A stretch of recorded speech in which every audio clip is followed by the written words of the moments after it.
আজকের গল্প ত্রিধারা ও চতুর্ধারার সঙ্গম, রূপ সনাতনের কাহিনী, তৃতীয় ভাগ। যমুনার তীর স্নান করে উঠে আসছেন জীব গোস্বামী। 21 বছর বয়সী সুঠাম যুবক তিনি।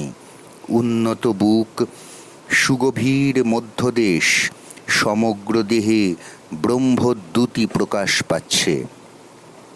শ্রীরূপ এবং সনাতনের প্রদত্ত সমস্ত বিদ্যাই তিনি এ তাবৎকালে আত্মস্থ করেছেন। আজ তাঁর দীক্ষাগুরু শ্রীরূপ গোস্বামী তাঁকে ব্রহ্মজ্ঞানের হঠবৃত্তান্ত শোনাবেন কথা দিয়েছেন। তাই শ্রীজীব আজ আনন্দে পরিপূর্ণ অনুভব করছেন। তাঁর হাত দুটি যুক্ত হয়ে কপালে স্পর্শ করল। অন্তরাত্মা থেকে উদ্গীরিত হল, গুরুর ব্রহ্মা, গুরুর বিষ্ণু, গুরুর দেবায় মহেশ্বর। হঠাৎ সূত্রপতন ঘটল শ্রীজীবের। হে মহাত্মন, আমার কথা শুনুন। এক গম্ভীর স্বরসমষ্টি কোথা থেকে এলো? এ কি অন্তরাত্মার আকুতি নাকি বাহ্যিক চেতনা? অবলা এক নারী অবলীলায় অবগুণ্ঠনহীনভাবে জীবের দিকে এগিয়ে এলেন। বললেন, হে মহাত্মন, আপনি শীঘ্র কুটিরে গমন করুন অনুগ্রহ করে। এক অর্বাচীন বাচস্পতি। কণ্ঠরুদ্ধ হয়ে এলো নারীর। জীব বিমূঢ় নারীকে জিজ্ঞাসা করলেন, বলুন মাতা, কি সমাচার? আপনি গৃহে প্রত্যাগমন করুন দেব। নারীর স্বগতোক্তি।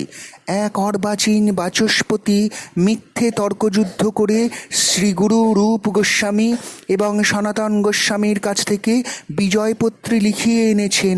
সমাজের সমূহ সংঘাত আসন্ন। দেব, মহাত্মন শ্রীজীব, আপনি কি আমার কথা বোধগম্য করতে পারছেন?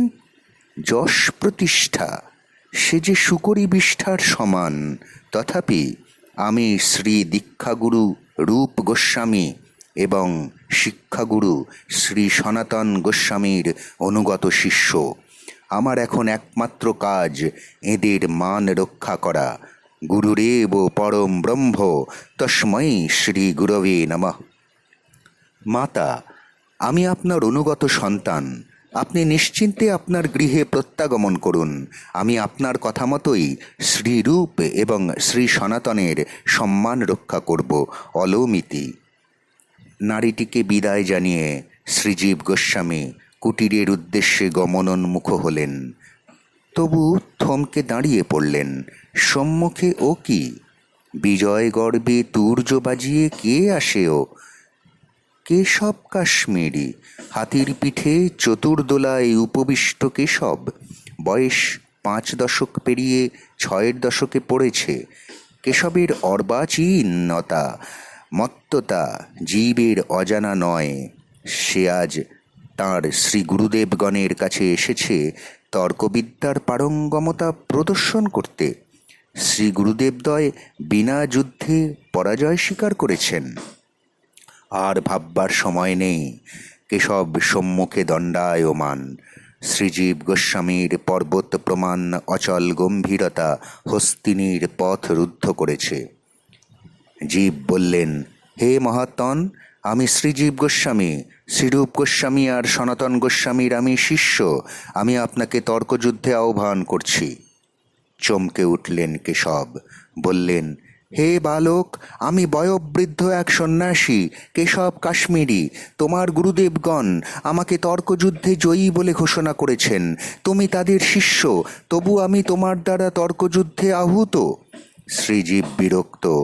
ওসব অনুভূতিসূচকতা বন্ধ হোক কেশব, আপনি দোলা থেকে নেমে আসুন।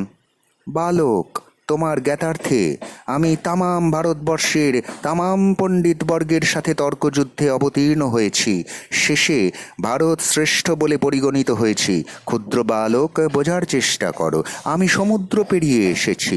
এখন কি আমি গোষ্পদে ডুবে মারা যাব? গরুর পায়ের ছাপে কতটুকু জল ধরে? জীব বললেন, দাঁড়াও কেশব, দোলা থেকে নেমে এসো। নামলেন কেশব।